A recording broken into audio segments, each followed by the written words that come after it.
As we make our way around the Yorke Peninsula, we'll show you the campgrounds that we stop at, and here at the Gap, we'll show you this great sunset that we had. Once we leave the Gap Campground, we come here to Tiparra Rocks, where we listen to the waves breaking against the beach.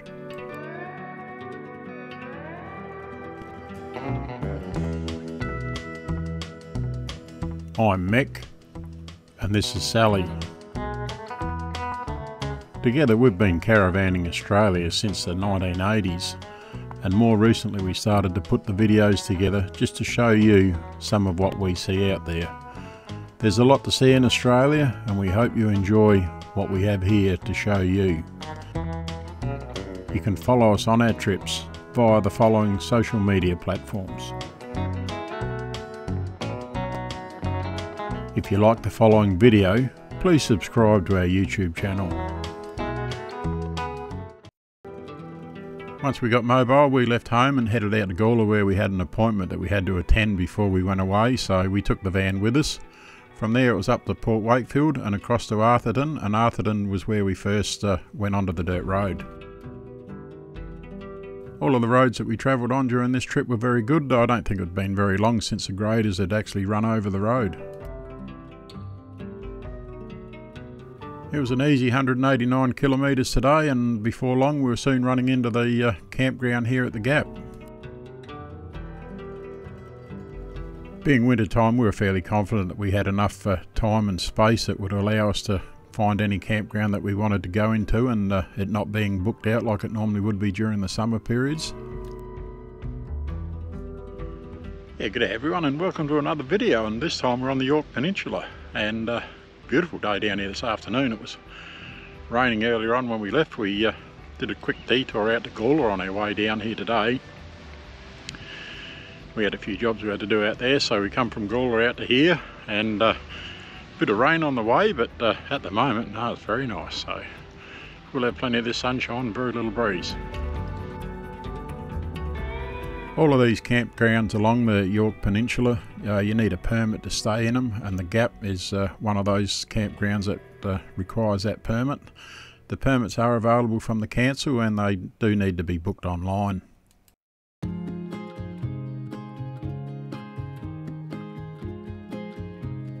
Having never camped here before, we thought the best thing we could do would be to pull over here and go for a bit of a walk along the road and just see where the ideal camp spot was, and we found this one here that had us in behind the dunes. So as the wind was coming in off the ocean, we had the dunes that blocked the wind from buffeting against the side of the van.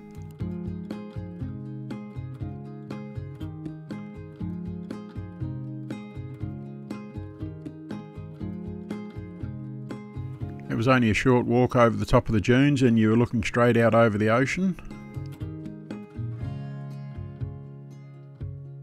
The amount of seaweed that was on the beach was unreal. It was very, very high in the mounds. It was almost as though a truck come down and tipped it off the back of the truck, and there it laid, but it must be a bit of a thing with the winter period, I guess.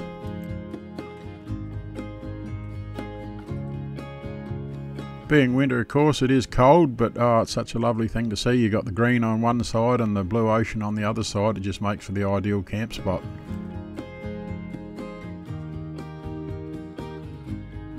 Campground here is a reasonable size, but there is only one pit toilet that does service the entire campground, so you need to be mindful of that where you park if you need to be using that all the time.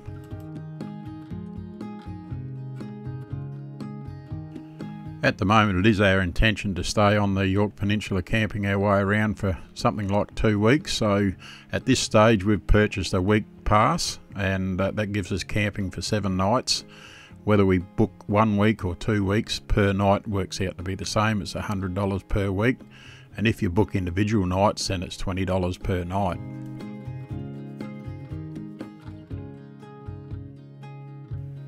Once you have got your camping permit paid for, that then allows you to camp in any grounds or campgrounds anywhere within the Yorke Peninsula. It doesn't designate or restrict you to any particular campground, so it gives you the ability to move around freely for the number of nights that you want to spend in each one. I should also mention here that these campground permits are for the council-owned campgrounds, and it doesn't cover you for any national parks, particularly Innes National Park, if you go down there and camp. We always try to enjoy our fire during the afternoon, and that way you're not sitting out of an evening in the dark and trying to keep warm as the cold air comes down on your shoulders, and that allows us to sit back and start to enjoy these sunsets that we get over the water.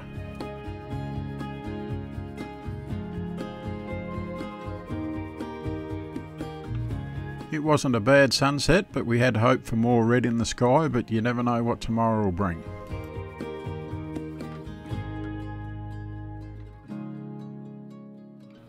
Being winter time, you'd think it'd be quite cold by the water at this time of the year, but with no wind about at the moment, it wasn't too bad outside at all.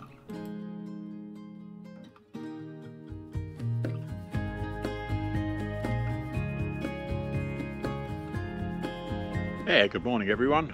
She was a cold night last night. Nice in the van though, but very cold outside even this morning. The breeze is blowing at the moment, just about cut straight through you, but the sun's up so it'll soon warm up.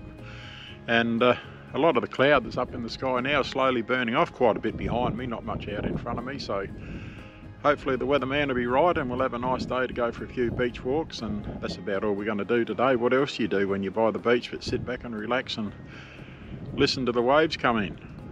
I'll roll a bit of footage very shortly, or in a moment, and just show you what the sunrise was like this morning. It was very nice, and I'll put a little thermometer up in the top right hand corner of the screen just to show you what the temperature was at the time. During our sunrise today, the temperature got down to about 4 degrees, but I felt like about -4 degrees. There was a chill factor, and that wind was very cold. It was cutting straight through you when you're out in the wind.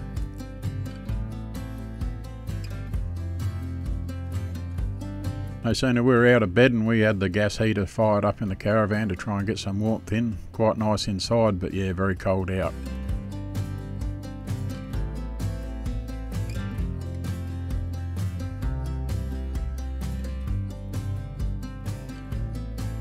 With very little cloud in the sky, that was the reason for our cold overnight temperatures, and as that sun was slowly making its way up, you could feel the temperatures starting to climb a bit, but we still had to contend with that cold breeze.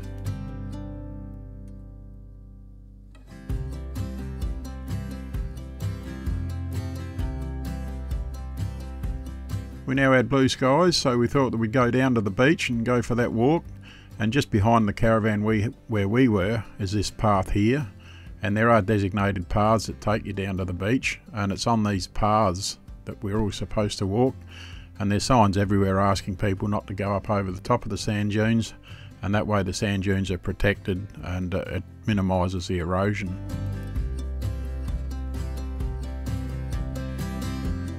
With all the seaweed on the beach, it sort of minimises the sand area, although this beach itself is not as good as what some of the others are along the Yorke Peninsula. There are swimming beaches here that you can, or sections of the beach that you can go down for a swim, but there's also a lot of rocky sections to go with it.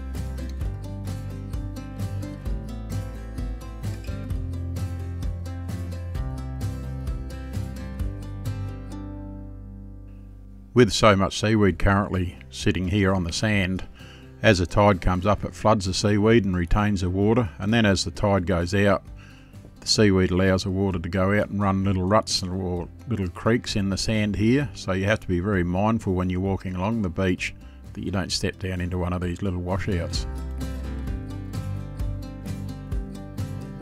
There is a day use section here at the beach, and this is the entrance where you go down with your motor vehicle, and if you want to, you are permitted to drive out onto the beach along the sand here, but the day that we were there, the sand was quite soft and quite a lot of sand, loose sand as well.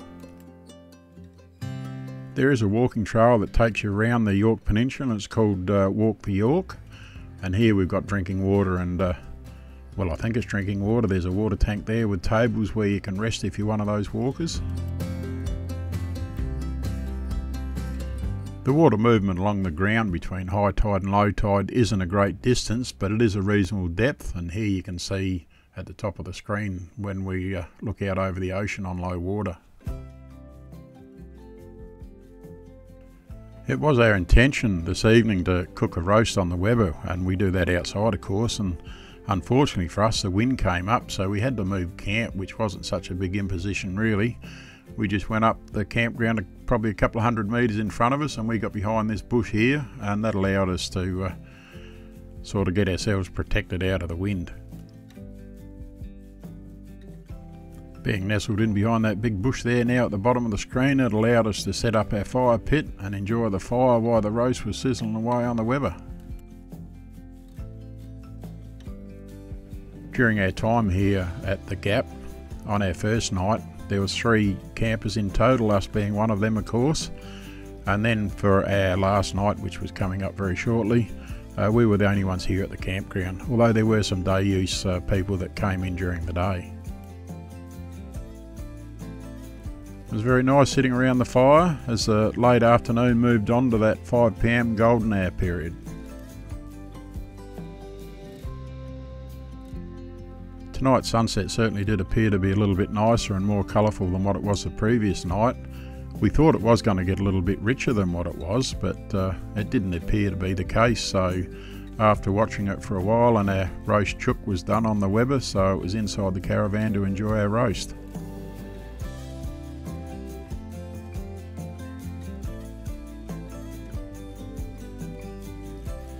Well, that setting sun behind me there, that's the end of another day, and it was a pretty colourful specky sunset, this one today. Tomorrow we can move on. It's been pretty windy here today, and we go to Tiparra Rocks tomorrow. Now, I'm not sure what's going to happen down there with the wind, because we'll be open to the wind elements more than what we are here. But time will tell on that. Hopefully the wind will be such that it won't affect us too much, but time will tell. So it's a good night from us here, and we'll catch you in the morning. While we were inside eating that nice roast chook that we cooked, we looked out the window and we seen the cloud light up like this, and we thought, wow, this is better than what we thought it was going to finish up being. The longer the sunset seemed to go, the more spectacular it got, and just before it went absolute pitch black, we finished up with the sky that was as red as. Yeah, good morning everyone, and we've woken today to a bit of rain, a bit of wind. We had quite a lot of wind last night, and last thing yesterday we put the awning in just in case and just as well. Today we leave the Gap and we head down to Tiparra Rocks. Not sure if we're going to get blown away, but time will tell down there, and once we got set up we'll work out how long we're going to stay down there depending on the weather, so we'll be off that way very shortly. When we left the Gap heading for Tiparra Rocks, we headed out the way that we came in and did a right hand turn, and that took us on a new road. We hadn't been on this one, but it was still a good road, there was nothing wrong with it at all. And from here we headed down towards the bitumen road and did a right hand turn to head towards Balgowan. We followed the bitumen road until we got into Balgowan. We did a right hand turn here, and that's where we went off the bitumen and back onto the dirt road again to head towards Tiparra Rocks. From Balgowan back to Tiparra Rocks, it was about 3 kilometres according to the road map, but I thought it was more like 4, and it was some of the roughest road that we'd been on. It was very heavily corrugated. There is a road that follows the campgrounds directly from the Gap up past the bamboos and straight into Tiparra Rocks, and that's 7 kilometres long. Now, we didn't take that one because it's very narrow, and we thought it was going to be too narrow and rough to take the car and the caravan through there, so we went around through to Balgowan. Instead of being 7 kilometres, it actually turned out to be 23, but we were quite pleased with that. Well, we made it to Tiparra Rocks, and a bit of a surprise really. The cloud cover's just about all gone, or it's actually gone and it's slowly starting to build back up, so not quite sure what that's going to bring, but tomorrow's supposed to be a nicer day today. Where we are at the moment, I don't think you get much nicer, to be honest with you. We're out of the wind and quite sheltered, so yeah, we're looking forward to the next couple of days here. The camp location that we're in, we were down this little road here, and that took us back from the water's edge a reasonable way, and it set us up here in this camping spot with the sand dunes all the way around us, and that gave us great wind protection.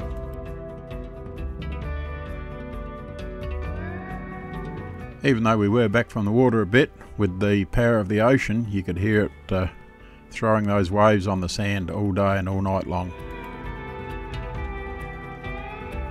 I I might say all night long, but it certainly didn't keep us awake. It was very nice. It's sheltered back there, made for a nice sleep. Even though so far we were having quite a bit of wind and strong breeze, with the car situated like it is on the corner of the front of the van there, we set ourselves up so we could sit out under the awning and sit in the sun. Very little breeze, and it still made it for very nice to be sitting outside and enjoying where we were. Unless you're in the middle of summer where you wanted to enjoy that sea breeze, we were pretty happy where we were situated here. We thought we had the ideal camp spot. As the sign indicates, the shorebirds will love you if you keep off those sand dunes. As we walk towards the water's edge now, as we're coming up here to the road that we're camped at the end of, you've got this turnaround section here, and that's basically the end of the foreshore area that you can camp along, and that's to be kept free for people that are coming in that want to do a U-turn and head back out. There are some stones on this beach right up against the bank there, but once you get away from that down towards the water, the sand's very firm, very clean, and it's an ideal swimming beach.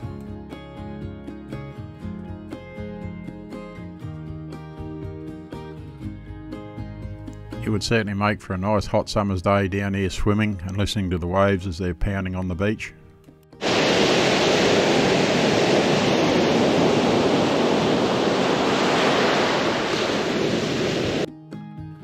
It's only a small campground, this one, with 3 designated camp areas. In saying that though, there is room on these 3 camp areas that you could if you were travelling in a group of 2, and maybe even a few more on 1 or 2 of them, but you can get a few extra ones on each site, and the thing that it does offer though is great water views. And of course, as well as great water views, you've got that great swimming beach.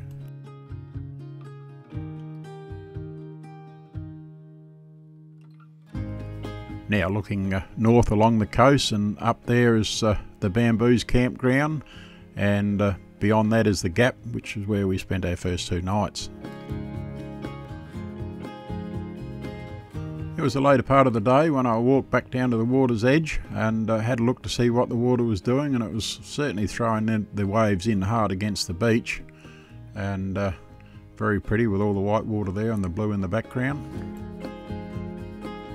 Out of the 3 designated camping locations here at this campground, the one that we were at was the only one that was set back where you didn't suffer from the wind. Our first morning here at Tiparra Rocks gave us this colourful sunrise, and that was soon followed by a few short showers and then a bit of sunshine, a bit of blue sky, and it just seemed to change as the morning went on.